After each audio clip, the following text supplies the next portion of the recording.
helicopter floats through the sky, gliding above the vast green Amazon jungle below. Ava smiles while looking out the window, her camera resting gently in her lap. Suddenly, lightning flashes across the sky, and the pilot's face looks deeply worried. The helicopter jolts downward violently, and Ava's scream echoes loudly through the air. Amidst the wreckage, Ava lies unconscious, her face bloodied and body bruised. Ava opens her eyes slowly. She's alone, surrounded by debris and the dead pilot. She stumbles to her feet, shocked by the sight of her painful injuries. 8. She pulls out a water bottle, a knife, and a map from the bag. Ava steps toward the jungle, entering an unknown world filled with mystery and danger.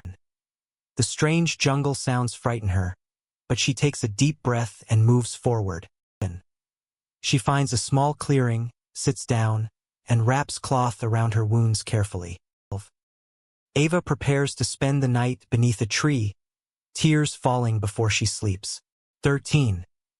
In the dark night, growls echo from the jungle, and Ava grows more terrified. The morning sun rises slowly, and Ava wakes up, weakened by intense thirst. She gathers rainwater from the leaves and drinks it to ease her throat.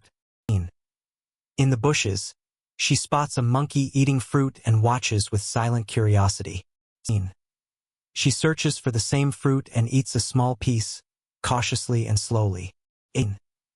Ava finds a small clearing where she decides to build a makeshift shelter alone. 9. She starts building using palm fronds. Her hands blister and ache from work. 20. She spends her first night in the hut she crafted with bruised, aching hands. 21. It starts raining, and she covers her supplies with cloth inside the shaky shelter. 2. A snake slithers near the hut, and Ava holds her breath, frozen in fear. 3. She begins carving marks into tree trunks with her knife to remember the way. 4. Ava finds an injured parrot in the bushes and carefully carries it home. 5. She treats the bird's wounds and names it Echo, her first real companion. 6. Echo sits calmly on her shoulder, and she speaks softly to him for comfort. 27. Ava studies the burnt map, trying to locate a river for water and direction. 28. She walks all day through thorns and roots, her feet bleeding and blistered. 9. At night, she sleeps high in a tree to stay safe from predators below. 30. A noise below startles her. She grips the branch tightly, heart pounding hard. 30. The next morning, her hut is destroyed by heavy rain and strong jungle winds. 32.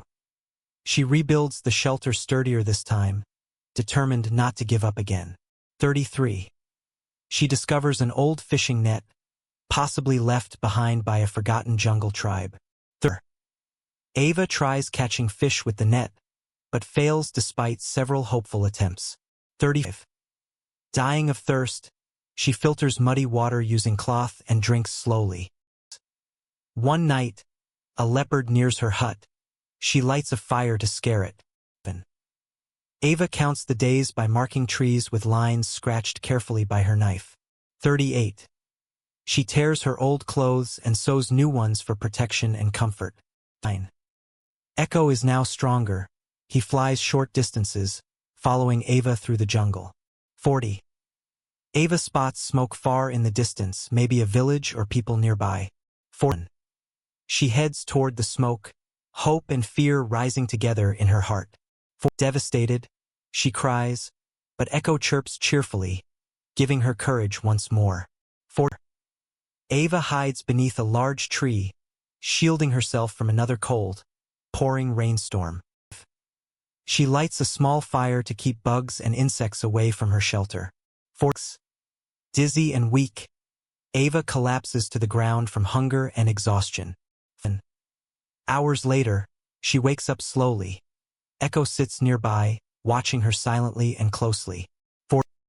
She chews bitter leaves to survive, hoping they will soothe her aching stomach. 9. One day, she sees wooden debris floating, parts of an old canoe approaching shore. 50. She runs toward the water, drags the canoe to land with all her strength. 5. Ava places Echo on her shoulder and climbs inside the wooden canoe carefully. 2. The canoe drifts with the current. Ava lies still, completely drained of energy. 53. During the journey, Ava faints. Echo flutters around her, chirping nervously. 4. She regains consciousness and sees smoke again, closer now, visible on the horizon. 5. The canoe touches land, and Ava collapses, her body too weak to stand. 50. Women rush over from the nearby village. One gives her water with gentle hands. Another woman carefully picks up Echo, while a third checks Ava's pulse quietly. 58. Ava opens her eyes faintly, gazing through blurred vision at the strangers helping her. 50. The villagers carry her into a hut and place her gently on a soft mat. She faints again, and Echo stays faithfully by her side the entire time. 16. The next morning, they treat her with herbs and pastes made from jungle plants. 2. A village girl gently applies ointment on Ava's wounds with calm, caring hands. 3. Ava begins whispering softly, trying to speak, asking for water with cracked lips. The village elders gather to ask questions through signs and expressions of concern. 5. Echo plays outside the hut with village children, chirping and fluttering happily. 6. Ava receives warm food and sleeps deeply, her first peaceful rest in weeks. 7. She joins the village women by the river to wash clothes and gather strength. 8. Ava tells her story using pictures in the dirt, letting her hands explain everything. 60. Ava sets Echo free, but the loyal parrot returns and perches on her shoulder. She stands at the jungle's edge, silently watching the sky with thoughtful eyes. 72. One day, the villagers prepare her for departure, giving her supplies and hugs. They help her into a canoe as the whole village waves goodbye with smiles. Echo sits on her shoulder again, like he always belonged there from the start. Ava's eyes fill with tears, but a smile brightens her face with gentle peace. The canoe drifts slowly away. Behind her, the village fades into green distance. Ava glances back one last time, whispering a silent thank you to the jungle. Echo flies upward joyfully, but then returns and lands gently back on her shoulder. Ava laughs quietly and trails her fingers in the cool river water beneath. 80. Ahead lie golden hills wrapped in sunlight. Her new journey begins with quiet hope. A small village appears on a distant bank, peaceful and inviting in the light. People from the village approach the canoe, welcoming Ava with open arms and smiles. This wasn't a story of survival. It was Ava's rebirth, her transformation through courage.